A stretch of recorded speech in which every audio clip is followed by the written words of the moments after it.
ಮಾಡಿ ಬಂದರೆ ಏನು ಮುಂದಿನ ಚುನಾವಣೆಯಲ್ಲಿ ತಕ್ಕ ಪಾಠವನ್ನು ಕಲಿಸಬೇಕು.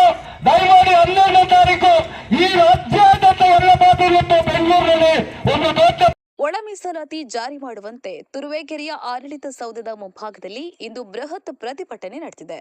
ಡಿಎಸ್ಎಸ್ ಜಿಲ್ಲಾ ಸಂಘಟನಾ ಸಂಚಾಲಕ ಹಾಗೂ ಮಾದಿಗ ಮಹಾಸಭಾ ತಾಲೂಕು ಅಧ್ಯಕ್ಷರಾದ ಕುಮಾರ್ ದಂಡಿ ಶಿವರವರ ನೇತೃತ್ವದಲ್ಲಿ ಪ್ರತಿಭಟನೆ ನಡೆಸಲಾಯಿತು. ಮುಖ್ಯಮಂತ್ರಿ ಸಿದ್ದರಾಮಯ್ಯ ಮತ್ತು ಕಾಂಗ್ರೆಸ್ ಸರ್ಕಾರದ ವಿರುದ್ಧ ಧಿಕ್ಕಾರ ಕೂಗಿದ ಮಾದಿಗ ಮಹಾಸಭಾದ ಪದಾಧಿಕಾರಿಗಳು ಒಳ ಮೀಸಲಾತಿಯನ್ನು ಕೂಡಲೇ ಜಾರಿ ಮಾಡಬೇಕು ಹಾಗೂ ಮುಂದೆ ಬರುವ 52,462 ಹುದ್ದೆಗಳಿಗೆ ಒಳ ಮೀಸಲಾತಿ ಅನುಸರಿಸಬೇಕು ಎಂದು ಒತ್ತಾಯಿಸಿದರು. ಇಲ್ಲವಾದರೆ ಮಾದಿಗ ಶಕ್ತಿ ಏನೆಂಬುದನ್ನ ಮುಂದಿನ ಚುನಾವಣೆಯಲ್ಲಿ ತೋರಿಸುತ್ತೇವೆ ಎಂದು ಕಾಂಗ್ರೆಸ್ ಸರ್ಕಾರಕ್ಕೆ ಎಚ್ಚರಿಕೆ ನೀಡಿದರು. ಈ ಸಂದರ್ಭದಲ್ಲಿ ಮಾದಿಗ ಸಭಾದ ಗೌರವಾಧ್ಯಕ್ಷರಾದ ವಿಟಿ ವೆಂಕಟರಾಮಯ್ಯ, ವಿಠಲ ದೇವರಹಳ್ಳಿ, ಮಾಯಸಂದ್ರ ಸುಬ್ಬಣ್ಣ, ಮಾಯಸಂದ್ರ ಗುರುದತ್, ಡಾಕ್ಟರ್ ಚಂದ್ರಯ್ಯ, ಮುನಿಯೂರು ರಂಗಸ್ವಾಮಿ, ಬಾಣಸಂದ್ರ ಲಕ್ಷ್ಮೀದೇವಮ್ಮ, ಬೋರಪ್ಪನವರು, ರಾಮಕೃಷ್ಣಯ್ಯ ಸೇರಿದಂತೆ ಹಲವು ಯುವ ಹೋರಾಟಗಾರರು ಭಾಗಿಯಾಗಿದ್ದರು. ಬಳಿಕ ಈ ಕುರಿತು ತಾಲೂಕು ದಂಡಾಧಿಕಾರಿಗಳಿಗೆ ಮನವಿ ಸಲ್ಲಿಸಲಾಯಿತು. ಕೇಶವ್ ಕೂಳಾಗಟ್ಟ, ತುರುವೇಕೆರೆ.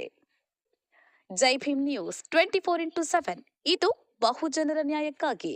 ನ್ಯಾಯಯುತವಾಗಿ ದೊರಕಬೇಕಂತ ಸೌಲಭ್ಯಗಳು ಸಿಗ್ಬೇಕು ಅಂತ ಒಳ ಮೀಸಲಾತಿಯನ್ನು ಕಲ್ಪಿಸಿಕೊಡ್ಬೇಕು ಅಂತ ಹೇಳಿ ನ್ಯಾಯಾಧೀಶರಾದಂತ ಸದಾಶಿವರು ಆಯೋಗವನ್ನು ರಚನೆ ಮಾಡಿ 100 ಕೋಟಿ ಹಣವನ್ನು ವೆಚ್ಚ ಮಾಡಿ ಈ ಒಂದು ಆಯೋಗಕ್ಕೆ ಎಲ್ಲಾ ರೀತಿಯ ಸೌಲಭ್ಯಗಳನ್ನ ಸರ್ಕಾರ ಒದಗಿಸಿಕೊಟ್ಟು ಏನು ವಂಚಿತರಾಗಿರ್ತಕ್ಕಂಥ 101 ಜಾತಿಯ ಪಂಗಡದ ವಲಯ ಮಾದಿಗ, ಚಮ್ಮಾರ,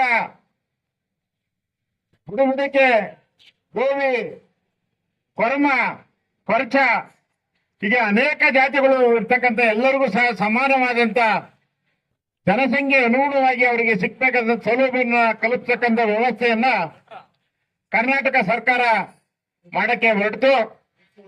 ಇದ್ರ ಮಧ್ಯೆ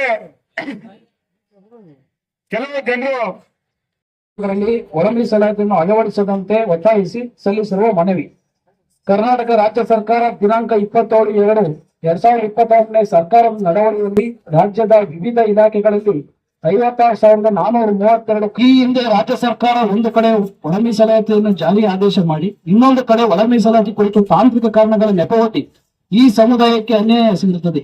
ಆದ್ದರಿಂದ ತಾವುಗಳು ಸಾಮಾಜಿಕ ನ್ಯಾಯದ ಪರ ಇರುವಂತ ತಮ್ಮಂತವರು ಕೂಡಲೇ ಈಗಾಗಲೇ ಸುಪ್ರೀಂ ಕೋರ್ಟ್ ಆದೇಶದಂತೆ ಸಮುದಾಯದ ಹೋರಾಟಗಾರರ ಹಾಗೂ ರಾಜಕೀಯ ಮುಖಂಡರುಗಳ ಒತ್ತಾಯದಂತೆ ನಮ್ಮೆಲ್ಲರ ಸಹಕಾರದಿಂದ ಒಳ ಮೀಸಲಾತಿ ಕಾಯ್ದೆ ಸರ್ವಾನುಮತದಿಂದ ಅಂಗೀಕಾರವಾಗಿ ಘನವೆತ್ತ ರಾಜ್ಯಪಾಲರ ಅಂಕಿತ ಹಾಕಿರುತ್ತದೆ.